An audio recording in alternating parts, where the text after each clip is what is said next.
शेपवाडी ग्रामपंचायतमधील अंतर्गत कलहामुळे स्वामी विवेकानंद नगरमधील रस्ता वर्षानुवर्ष रखडत पडलेला असून या वसाहतीमधील रहिवाशांना ये जा करण्यासाठी मोठ्या त्रासाला सामोरे जावे लागत आहे। अंबाजोगाई शहरालगत असलेल्या शेपवाडी ग्रामपंचायत अंतर्गत येणाऱ्या व स्वामी रामानंद तीर्थ महाविद्यालयाच्या बाजूस असलेल्या विवेकानंद नगर वसाहतीत गेल्या 20 वर्षापासून नागरिक वास्तव्यास असून या वसाहतीमध्ये जाण्यासाठी एक मुख्य कच्चा रस्ता आहे, जो की अंबाजोगाई परळी रोडवरून कॉलेजच्या मागच्या बाजूस असलेल्या MIT शाळेकडे जाणाऱ्या रस्त्याशी जोडला गेलेला आहे। मागील 15 ते 20 वर्षात या रस्त्याचे डांबरीकरण किंवा सिमेंट काँक्रीटचे कुठलेही काम झालेले नसून या रस्त्याने कॉलेजच्या मागच्या बाजूस असलेल्या वसाहतीमध्ये वास्तव्यास असलेले सर्व नागरिक, शाळेची मुले, शाळेच्या स्कूल बसेस मुलांना सोडण्यासाठी ये जा करत असतात। दुचाकी वाहनावरती विद्यार्थी नागरिक मोठ्या प्रमाणावर ये जा करत असल्याने या रस्त्यावर मोठ्या प्रमाणावर वाहतूक आहे।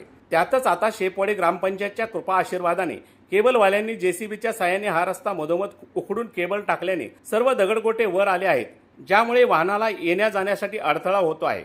या रस्त्याने ये जा करणारे बरेच दुचाकीस्वार वाहन स्लिप झाल्याने पडले आहेत आणि त्यांना मार लागून ते जखमी झाले आहेत। या रस्त्यावर असलेली धूळ सर्व विवेकानंद वसाहतीत वास्तव्य करणाऱ्या लोकांच्या घरामध्ये येत आहे, ज्यामुळे लोकांना श्वसनाचा त्रास होतो आहे।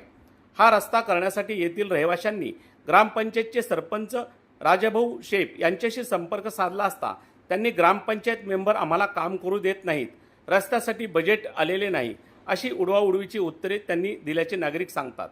या रस्त्यासाठी नागरिकांनी माननीय आमदार सौ नमिताताई मुंदडा यांच्याशी संपर्क साधला असता त्यांच्याकडूनही रस्ता ग्रामपंचायत अंतर्गत येत असल्याने आम्हाला तो करता येत नाही असे उत्तर देण्यात आल्याचे नागरिक म्हणतात। अशा परिस्थितीत विवेकानंद नगर वसाहतीमधील जनतेने सदरील रस्त्यासाठी कोणाकडे दाद मागायची हा प्रश्न उपस्थित होत असून शेपवाडी ग्रामपंचायतचे सरपंच राजाभाऊ शेप हे या रस्त्याच्या प्रश्नासंदर्भात त्वरित लक्ष घालून हा प्रश्न मार्गी लावतील अशी अपेक्षा करण्यास हरकत नाही।